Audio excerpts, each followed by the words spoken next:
जय श्री कृष्णा, जय श्री राम, जय गौ माता, जय राधे श्याम। आप देख रहे हैं तुलसी मंजरी यूट्यूब चैनल के माध्यम से धर्म यात्रा कार्यक्रम। और आज है वडलिया नवमी। आज के दिन इस कथा को सुनना बहुत ज़्यादा महत्वपूर्ण है और इसमें गंडकी नदी के प्रभाव और महात्म्य का वर्णन किया गया है। वडलिया नवमी के दिन किसी भी नदी के महात्म्य को सुनना बहुत ज़्यादा जरूरी है। पिछले साल हमने गंगा महात्म्य सुनाया था, अब के बार वडलिया नवमी को हम आपको गंडिका नदी का महात्म्य आपको सुना रहे हैं। महादेव कहते हैं गंडकायासु महात्म्यम बक्षते देव विधानता यथा गंगा तथा साजा कथताम नगनंदनी। कहा गया, महादेव जी कहते हैं, हे देवी, मैं गंडकी तीर्थ का महात्म विधि पूर्वक सुनाता हूँ। हे पार्वती, गंगा नदी के ही समान गंडका नदी भी बतलाई गई है। वहाँ पर बहुत प्रकार के सालराम सला जैसे उत्पन्न होते हैं और कहा जाता है उसे उसका महात्म श्रेष्ठ मुनियों ने कहा। हे पार्वती, उस नदी का दर्शन करने मात्र से उद्भिज, अंडज और स्वेदज तथा जरायुज जीव दर्शन करके पुण्य स्वरूप को प्राप्त हो जाते हैं। वह गंडकी उत्तर दिशा में उत्पन्न हुई, वह स्मरण करने मात्र से पापों का नाश कर डालती है। लिखा है, उत्तरे साधु संभूता गंडका तो महानदी संस्मृता संस्था मूनम पापम हंतज्ञ नंदनी। ये शब्द कहा गया है और कहा गया कि वहाँ पर ऐश्वर्य प्रदान करने वाले भगवान सदैव रहते हैं। उसी नदी के समीप शंख चक्र धारण किए हुए जो लोग निवास करते हैं वह मृत्यु के पश्चात दिव्य तथा चतुर्भुज रूप वाले हो जाते हैं। वहाँ विशेष रूप से ऋषिगण और देवता निवास करते हैं। रुद्रनाग तथा यक्ष भी वहीं पर निवास करते हैं। कहते हैं कि उस नदी के समीप एक विष्णु रूपधारी स्थान है। इस स्थान में अनेक रूप वाली तथा मुक्ति प्रदान करने वाली मूर्तियाँ हैं। वहाँ पर 24 प्रकार के जीवों की जातियाँ हैं। एक मत्स्य के रूप वाली है, दूसरी कूर्म के, तीसरी बराह, चौथी नरसिंह और पांचवी बामन के रूप में है। ये सभी कल्याणकारी मूर्ति हैं। राम नाम के, परशुराम नाम की, कृष्ण रूप की मूर्तियां मुक्ति प्रदान करने वाली वहाँ पर आज भी विराजित हैं। अन्य भी मूर्तियां जिनका विद्वान वर्णन करते हैं वे इस विष्णु संज्ञक स्थान पर हैं। कहा गया है, 11 नंबर का श्लोक है। कहा गया है कि कल्की नामनी तथा पुण्या कपिलाय मयोदिता कन्यास विदाकारा दर्शनते बहुधा अपि। यहाँ पर इस कल की रूप धारणी प्रतिमा का दर्शन करने से व्यक्ति कलियों के संपूर्ण पापों से बच जाता है। आज वडलिया नवमी के दिन धर्म यात्रा कार्यक्रम में ये बड़ी अद्भुत कथा आप सुन रहे हैं जो कि ताप, प्रताप, संताप तीनों को समाप्त करने वाली है। कहा जाता है वहाँ पर अनेक रूप वाली उनकी मूर्तियाँ विद्यमान है। वहाँ गंगा अत्यंत पवित्र है, अर्थ, धर्म, काम तथा मुक्ति को प्रदान करने वाली उस भूमि में भगवान ऋषिकेश मेरे साथ नियम पूर्वक आज भी विद्यमान है। शंकर जी कहते हैं वो मेरे साथ वहाँ रहते हैं, इसमें किसी भी प्रकार का संशय नहीं है। विशेष रूप से उन नदी का स्पर्श करने मात्र से मनुष्य गर्भपात, बाल हत्या तथा गौ हत्या अन्य पापों से मुक्त हो जाता है। 14 नंबर के श्लोक में यह वर्णन किया गया और वही आप सुन रहे हैं। भ्रूण हत्या, बाल हत्या, गौ हत्या विशेषता ऐसा स्पर्श मात्रेण मुच्यते सर्वक्लेशता।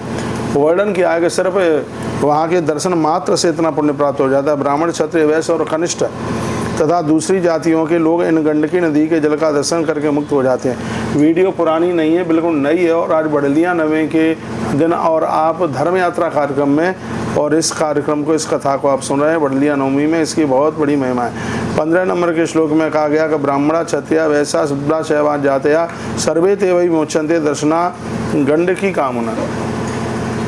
जो गंडकी नदी में दर्शन कर लेते हैं, चारों वर्णों के लोग कोई भी हों, वह मुक्ति को प्राप्त होते हैं। विशेष रूप से पापियों के लिए त्रिवेणी के समान है। यहाँ परम ब्रह्मघाती भी पापों से मुक्त हो जाते हैं। दूसरे लोगों की तो बात किया।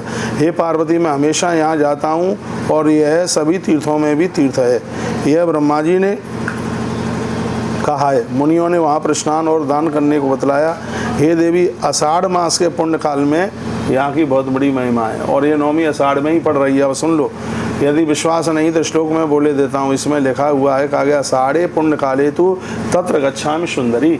और यही है वडलिया नवमी। भगवान शंकर कहते हैं मैं वहीं रहता हूँ आषाढ़ के महीने में, तो इसलिए तो मैं वडलिया नवमी को एक कथा आपको सुना रहा हूँ। वहाँ पर मैं विधि पूर्वक 1 महीना स्नान करता हूँ और वहाँ विशद रूप से सदा तारक मंत्र का जप करता हूँ। भगवान कहते हैं कि मैं गंडकी नदी में पूरा 1 महीना रहता हूँ। ये भगवान शंकर के शब्द हैं। पूरा का पूरा मैं 1 महीना वहाँ पर रहता हूँ। उस विष्णु क्षेत्र में जाने के कारण मैं वैष्णव हो गया हूँ। इसलिए कहा गया कि वैष्णवा नाम यथा शंभु। भगवान शंकर परम वैष्णवों में वैष्णव हैं। उस महान क्षेत्र का निर्माण प्राचीन काल में भगवान विष्णु ने स्वयं किया था। वह वैष्णवों को सदगति प्रदान करने वाला क्षेत्र है। हे देवी, इस संसार में मनुष्य जन्म दुर्लभ है। क्या कहा, इस संसार में मनुष्य जन्म दुर्लभ है।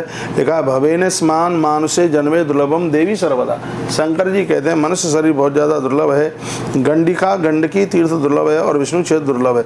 अतएव श्रेष्ठ ब्राह्मणों को वहाँ आषाढ़ मास में जरूर जाना चाहिए। अगली बार देखते हैं, गंडकी जाएंगे।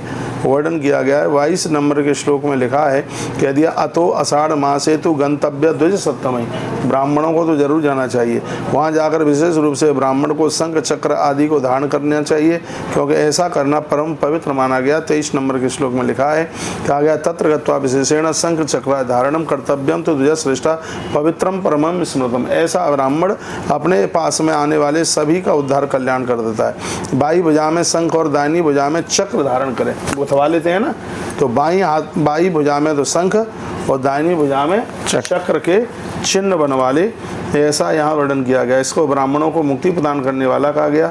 अतः प्रयत्न पूर्वक शंख चक्र धारण करें, विशेष रूप से ब्राह्मणों को शंख चक्र धारण करना ही चाहिए। हे महादेवी वह मनुष्य वैष्णव हो जाते हैं। 25 नंबर के श्लोक में लिखा, कृतिशती महादेवी वैष्णवास्ते ही मानवा।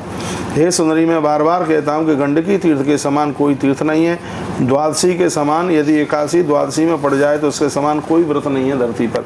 भगवान कहते हैं, श्लोक भी यहाँ पर वर्णन है, न गंडका समम तीर्थम न व्रतम द्वादशी समम न देव के सवाधन्यो भूयो भूयो बरानने।